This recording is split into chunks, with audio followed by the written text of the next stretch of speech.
Hello viewers, welcome back to my channel. ನಾನಿವತ್ತು ನಿಮಗೆ ಈ ವಿಡಿಯೋದಲ್ಲಿ ಸೌತಡ್ಕ ಮಹಾಗಣಪತಿ ದೇವಸ್ಥಾನದ ಹಿಸ್ಟ್ರಿ ಬಗ್ಗೆ ತಿಳಿಸ್ಕೊಡ್ತೀನಿ. ಹಾಗೆ ಎಲ್ಲಿರೋದು ಈ ಪ್ಲೇಸು ಅಂತ ಸಹ ಹೇಳ್ತೀನಿ. ಅದಕ್ಕೂ ಮುಂಚೆ ಯಾರೋ ನನ್ನ ಚಾನಲ್ಗೆ ಸಬ್ಸ್ಕ್ರೈಬ್ ಆಗಿಲ್ಲ, ಪ್ಲೀಸ್ ಸಬ್ಸ್ಕ್ರೈಬ್ ಮಾಡ್ಕೊಳ್ಳಿ. ನನ್ನ ವಿಡಿಯೋಸ್ ಇಷ್ಟ ಆಯಿತು ಅಂತಂದರೆ ಲೈಕ್ ಮಾಡಿ, ಶೇರ್ ಮಾಡಿ, ಕಮೆಂಟ್ ಮಾಡೋದನ್ನು ಮರಿಬೇಡಿ. ಬನ್ನಿ ನೋಡೋಣ ಎಲ್ಲಿರೋದು ಸೌತಡ್ಕ ಮಹಾಗಣಪತಿ ದೇವಸ್ಥಾನ, ಹಾಗೆ ಇದರ ವಿಶೇಷತೆ ಏನು ಅಂತ ಹೇಳಿಬಿಟ್ಟು ತಿಳಿಸ್ಕೊಡ್ತೀನಿ. ನಮ್ಮ ದೇಶದಲ್ಲಿ ಸಾಕಾದಷ್ಟು ಗಣೇಶನ ದೇವಾಲಯಗಳಿವೆ. ಆ ದೇವಾಲಯಗಳಲ್ಲಿ ದಕ್ಷಿಣ ಕನ್ನಡ ಜಿಲ್ಲೆಯ ಬೆಳ್ತಂಗಡಿ ತಾಲೂಕಿನ ಕೊಕ್ಕೋಡದಲ್ಲಿರುವ ಗಣೇಶನ ದೇವಾಲಯವು ಸೌತಡ್ಕ ಮಹಾಗಣಪತಿ ದೇವಸ್ಥಾನ ಅಂತ ಪ್ರಸಿದ್ಧಿಯನ್ನು ಹೊಂದಿದೆ. ಈ ಸ್ಥಳದ ಇತಿಹಾಸದ ಬಗ್ಗೆ ಹೇಳಬೇಕು ಅಂತಂದರೆ, ಗೋಪಾಲಕರಿಗೆ ಕಾಡಿನಲ್ಲಿ ಒಂದು ಕಲ್ಲಿನ ಗಣಪತಿ ವಿಗ್ರಹ ಸಿಗುತ್ತದೆ. ಆ ಗಣಪತಿಯನ್ನು ಗೋಪಾಲಕರು ಒಂದು ಸ್ಥಳದಲ್ಲಿ ಕಟ್ಟೆಯ ಮೇಲೆ ಪ್ರತಿಷ್ಠಾಪಿಸುತ್ತಾರೆ. ಆ ಸ್ಥಳವೇ ಇಂದು ಸೌತಡ್ಕ ಕ್ಷೇತ್ರ ಎಂದೆನಿಸಿದೆ.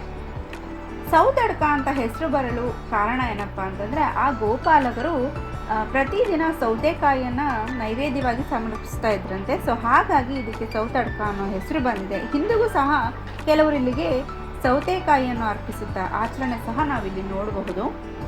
ಹಾಗೆ ಇನ್ನೊಂದು ವಿಶೇಷತೆ ಏನಪ್ಪ ಈ ದೇವಸ್ಥಾನದ್ದು ಅಂತಂದರೆ, ಈ ದೇವಸ್ಥಾನಕ್ಕೆ ಯಾವುದೇ ರೀತಿಯ ಕಟ್ಟಡವಿಲ್ಲ, ಗರ್ಭಗುಡಿ ಇಲ್ಲ, ಗೋಪುರವೂ ಇಲ್ಲ. ಇದರ ಬದಲಾಗಿ ಇದು ಬಯಲು ಗಣಪತಿ ಅಂತ ಹೇಳಬಹುದು, ಮತ್ತು ತೆರೆದ ಸ್ಥಳದಲ್ಲಿದೆ ಅಂತ ಹೇಳ್ಬೋದು.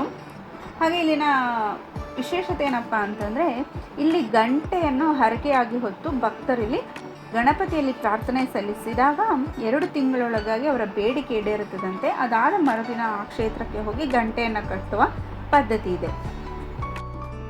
ಇಲ್ಲಿ ಪ್ರಮುಖ ಸೇವೆಗಳಾಗಿ ಅಪ್ಪ ಕಜ್ಜಾಯ, ಪಂಚಕಜ್ಜಾಯ, ರಂಗಪೂಜೆ, ಮೂಡಪ್ಪ ಸೇವೆ ಈ ಕ್ಷೇತ್ರದಲ್ಲಿ ನಡೆಯುತ್ತದೆ. ಇಲ್ಲಿ ಗೋಶಾಲೆಗಳು ಸಹ ಇವೆ. ಈ ಕ್ಷೇತ್ರದಲ್ಲಿ ವಿಶೇಷವಾಗಿ ಸಂಕಷ್ಟಿ ಹಾಗೂ ಚೌತಿ ಸಂದರ್ಭದಲ್ಲಿ ಪೂಜೆಗಳು ವಿಶೇಷವಾಗಿರುತ್ತವೆ.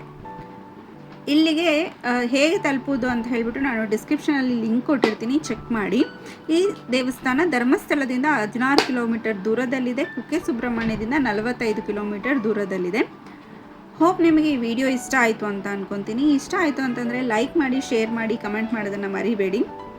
Thank you.